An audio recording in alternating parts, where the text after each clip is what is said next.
Good morning students. आज हम projection की बात करेंगे। कैसे हम प्रोजेक्शन को ज्ञात करें। देखिए, पहला टॉपिक है projection of a point on the given line. Suppose मान लेता हूँ कि ये पॉइंट है, एक पी पॉइंट है और ये एक गिवन लाइन है और इसकी प्रोजेक्शन जो पॉइंट की होगी वो क्या होगी। तो जो हमारी आंखें हैं वो बिल्कुल जब देखते हैं, जैसे ये मान लीजिए हमारी आंख है, ये जब भी किसी ऑब्जेक्ट को देखती है तो यहाँ से जो है वो एंगल ऐसे बढ़ता जाता है।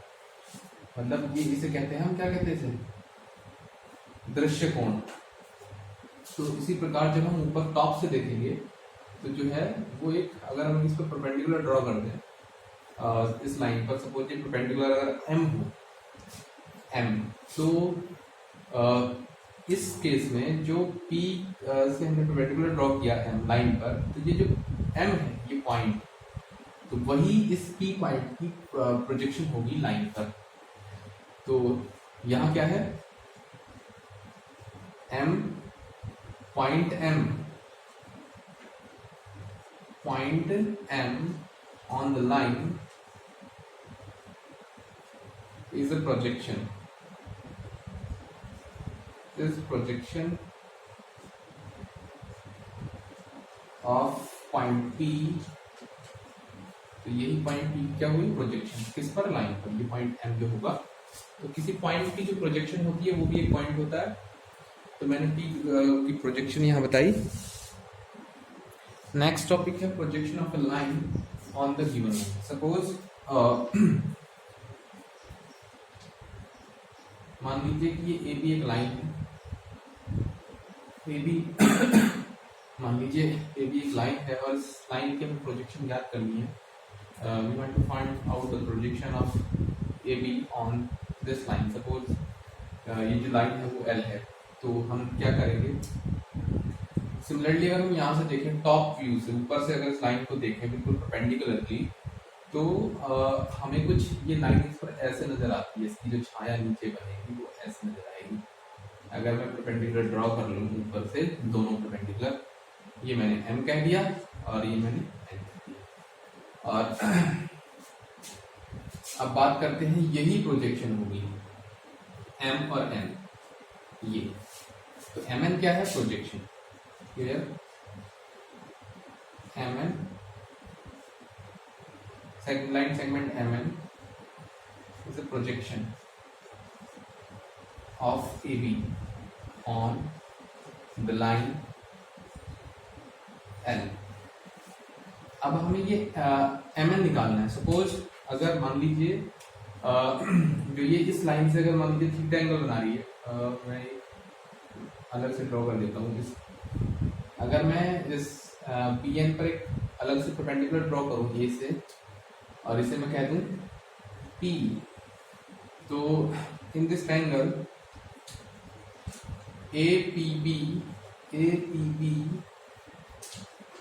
तो APB में अगर मैं ये थीटा, अगर ये जो एंगल है वो थीटा हो, तो इसमें cos थीटा लगाऊँ, cos theta is equal to base upon hypotenuse. तो बेस कितना है हमारा AP अपॉन हाइपोटेनस कितनी है AB, तो AB but AP parallel to AP, sorry AP parallel to MN और इक्वल भी है, and AP equal to MN। तो यहाँ देखिए AP की जगह मैं MN रख सकता हूँ, तो यहाँ MN रख दीजिए, तो MN is equal to AB cos theta. तो इस प्रकार से हमारा रिलेशन आ गया। अगर कोई लाइन है जिसकी हमें प्रोजेक्शन निकालनी है किसी लाइन पर, अगर वो उस लाइन से किसी एंगल पर है, मान लीजिए यहाँ जैसे थीटा एंगल पर है, क्योंकि ये बिल्कुल दोनों पैरेलल हैं, जब इससे थीटा बन रहा है तो इससे थीटा बनेगी। तो किसी एंगल पर है, तो उस सिचुएशन में जो प्रोजेक्शन होगी वो होगी उस लाइन की लेंथ इंटू कॉस थीटा। उस लाइन की लेंथ जो जिसकी प्रोजेक्शन में निकालनी है, तो AB और cos थीटा वो एंगल जो उस लाइन से बना रही है। यही सेम टॉपिक आपने वेक्टर में पढ़ा था। वेक्टर का बता दूं मैं, जो पुराने वाला वेक्टर है आपने पढ़ा था, वो कुछ इस प्रकार से पढ़ा था सपोज मान लीजिए ये वेक्टर ए था आपका और ये वेक्टर बी था, और ये वेक्टर ए है, ये वेक्टर बी है मान लीजिए। और तो हमने क्या किया था, और इन दोनों के बीच में एंगल थीटा था। तो जब हम इससे परपेंडिकुलर ड्रॉ कर रहे थे, ऐसे हमने परपेंडिकुलर ड्रॉ किया था, मान लीजिए कि वो है एम परपेंडिकुलर। तो इसमें भी हमने सेम वही कंसेप्ट लगाया था कि cos theta is equal to base upon hypotenuse. Base कितना है इसमें OM, और हाइपोटेनस कितनी है इसमें, वेक्टर B हो जाएगा, तो मतलब इसमें पूरा वेक्टर हो जाएगा B। तो OM जो है वो क्या है, वेक्टर B cos थीटा। तो जो वेक्टर B cos थीटा है ये किस B की प्रोजेक्शन है, किस पर, दूसरे वेक्टर पर, अनदर वेक्टर A पर। तो ये OM क्या है, projection of B on A। तो इस प्रकार भी आप समझ सकते हैं, वेक्टर में आपने इस प्रकार किया था। नेक्स्ट टॉपिक देखिए, to find the projection of line joining PQ, P x1 y1 z1 P x y z2 on another line whose DCs are element। DCs का मतलब डायरेक्शन कोसाइन इसके एलिमेंट। तो एक दूसरी रेखा है जो क्या है, मान लीजिए कोई रेखा, सपोज मैं कर लेता हूँ line AB whose DCs are element। तो एक मैंने रेखा कंसिडर कर ली, वो इससे अलग है रेखा PQ से, जिसके डिसीज जो है वो एलिमेंट है। L का मतलब cos अल्फा, M का मतलब cos बीटा, N का मतलब cos गामा, जो ये इस इन निर्देशांक अक्षों से बनाती है। तो हमें इस PQ लाइन का जो प्रक्षेप है वो इस AB पर ज्ञात करना है, जिसके डिसीज एलिमेंट है। तो उसके लिए मैंने क्या किया, उसके लिए मैं इसके एक फिगर बना देता हूँ, थोड़ा सा एक फिगर बना देता हूँ। PQ से ऊपर जाने वाला और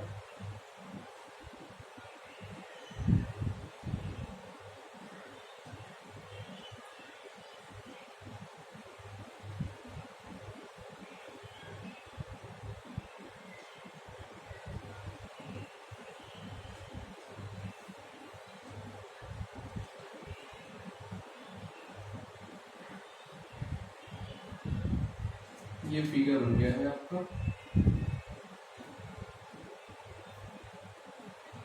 ये P है और ये Q है। ये हमारा पॉइंट P था और ये हमारा जो पॉइंट है वो Q है। P के भी कोऑर्डिनेट आपको पता है, Q के भी आपको कोऑर्डिनेट पता है, बस इसमें से मैं कंपोनेंट ले लेता हूँ। देखिए उनके नाम रख लेता हूँ मैं। पहले तो मैं ये दे देता हूँ, ये कंपोनेंट एक्स एक्सिस के पैरेलल ये कंपोनेंट हो जाएगा, वाई एक्सिस के पैरेलल इसका ये कंपोनेंट हो जाएगा, ये वाला कंपोनेंट ये वाई एक्सिस के पैरेलल हो जाएगा, और जेड एक्सिस के पैरेलल में इसका ये कंपोनेंट ले लेता हूँ जो जेड एक्सिस के इसके पैरेलल है। तो तीन कंपोनेंट ले लिए मैंने जो एक्स वाई जेड एक्सिस के पैरेलल है। तो एक्स एक्सिस के पैरेलल में लिख देता हूँ पी ए, वाई एक्सिस के पैरेलल लिख देता हूँ ए बी, या ए बी हमने वहां ले रखा है, जैसे कुछ कर लें पी आर, फिर ये एस और ये टी में ले लेता हूँ। ये तो क्यू है ही हमारा, और इसे कुछ नाम देने की जरूरत है नहीं, तो क्यू है। तो जहां जो है हमारा जो ये पी क्यू है, पी क्यू एक्स एक्सिस के पैरेलल कंपोनेंट है, एस आर वाई एक्सिस के पैरेलल कंपोनेंट है, एस आर देखिए, और जो एस क्यू जो है वो एंड एस क्यू जो है वो इसमें are the component of line P Q, ऑफ P Q, line P Q. ये लाइन पी क्यू के जो है अगर हम पी क्यू को मिला दें तो उसके कंपोनेंट हैं in the direction of X Y Z, in direction of X Y Z respectively. अब देखिए हमें क्या करना है, तो जब हमें इस लाइन की प्रोजेक्शन निकालनी है, किस लाइन पर निकालनी है, ए बी पर। ए बी जो डायरेक्शन मतलब ये एक्सिस है, इनसे अल्फा बीटा गामा कौन बनाती है, जो जिसकी जो डिसीज है वो एलिमेंट है। तो हम क्या करेंगे, तो डायरेक्शन या मैं लिख देता हूँ प्रोजेक्शन, प्रोजेक्शन ऑफ देखिए इसी की प्रोजेक्शन ले लें P R on A B, तो चूंकि ये पी क्यू का कंपोनेंट है पी आर, तो पी आर की प्रोजेक्शन ले लेंगे किस पर, ऑन ए बी। इस लाइन पर हमें प्रोजेक्शन निकालनी है तो इस पर लेंगे और प्रोजेक्शन कितनी हो जाएगी पी आर कॉस या पी आर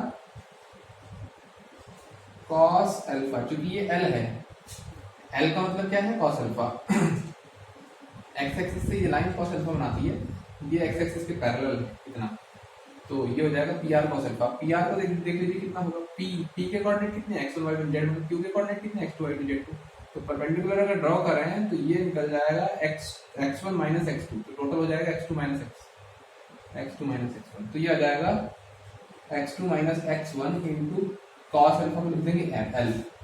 सिमिलरली क्या करेंगे, प्रोजेक्शन ऑफ वाई एक्सिस के पैरेलल कौन है R S, projection of R S, तो आर एस कितना जाएगा, आर एस ये आ जाएगा, ये कितना होगा Y two minus Y one, तो डायरेक्ट लिख रहा हूँ Y two minus Y one into cos beta, cos beta कितना हो जाएगा M. Similarly projection of Z axis की पैरेलल कंपोनेंट कौन सा है इसका, S Q on A B, तो ए बी पर इसकी प्रोजेक्शन कितनी आ जाएगी, अब देखिए प्रोजेक्शन इधर जेड एक्सिस पर लेंगे तो ये इतना आ जाएगा जेड ऊपर जेड टू नीचे जेड वन, तो Z two minus Z one into कितना कॉस, जितना ये ए बी जो है वो जितना जेड एक्सिस से एंगल बनाएगा कितना मैं गामा, वो कितना है, तो ये ए बी की प्रोजेक्शन आ जाएगी। अब नेक्स्ट लिखिए प्रोजेक्शन ऑफ ए बी या P Q on A B, projection of, ये यहाँ है final result, projection of P Q on A B, वो निकल जाएगा, तो तीनों जो है कंपोनेंट्स को जोड़ दीजिए, या तीनों जो एक्स एक्सिस का वो निकला था प्रोजेक्शन ए बी लाइन पर, वाई एक्सिस की प्रोजेक्शन ए बी लाइन पर, जेड एक्सिस की प्रोजेक्शन ए बी लाइन पर, सबको जोड़ दीजिए तो फाइनल आ जाएगा आपका, तो वो कितना होगा, ये आ जाएगा X two minus X one into L plus Y two minus Y one into M plus Z two minus Z one into M, ये आपका प्रोजेक्शन आ गया। एक बार से फिर से समझ लेते हैं, जरा ध्यान से देखिए जरा, हमें क्या निकालना था, प्रोजेक्शन निकालना था इस पी क्यू लाइन का, पी के कोऑर्डिनेट ये रहे, क्यू के कोऑर्डिनेट ये रहे, एक अनदर लाइन पर ए बी पर जिसके डीसीज जो है एलिमेंट है, डीसीज का मतलब वो एक्स एक्सिस से कुछ अल्फा बनाती है, वाई एक्सिस से कुछ दूसरा एंगल बनाती है, जेड एक्सिस से कुछ दूसरा एंगल बनाती है, तो ये एलिमेंट है, एल का मतलब कॉस अल्फा है हमारा, कॉस अल्फा, और एम का मतलब कॉस बीटा है हमारा, और एन का मतलब कॉस गामा है।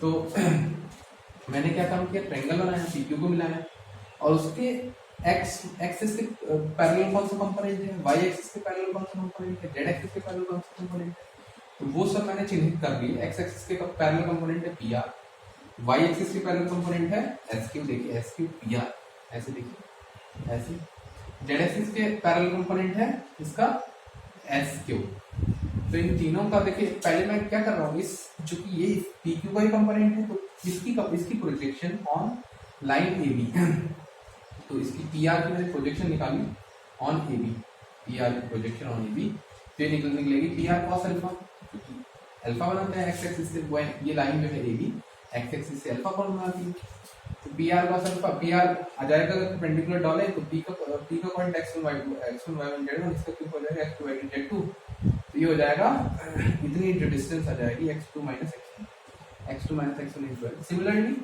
हमने क्या काम किया, जेड एक्सिस पर परपेंडिकुलर इसी प्रकार ड्रॉ करें हम, तो हमें पता चल जाएगा प्रोजेक्शन ऑफ एस क्यू ये ऑन वाई एक्सिस, तो वाई एक्सिस पर ड्रॉ करेंगे sorry S R, projection of S R on A B पर ड्रॉ करेंगे तो ये आ जाएगा, ये इतना जाएगा Y two minus Y one into M, और सिमिलरली अगर जेड एक्सिस पर करें तो इसकी जो प्रोजेक्शन है, projection of S Q on A B, तो वो हो जाएगी Z two minus Z one into N, और इन तीनों को हमने जोड़ दिया क्योंकि हमें इस लाइन की चाहिए थी ए बी लाइन पर, तो जो प्रोजेक्शन आई हमारी वो इतनी है। आई होप आपको ये लेक्चर समझ में आया होगा। Thank you very much.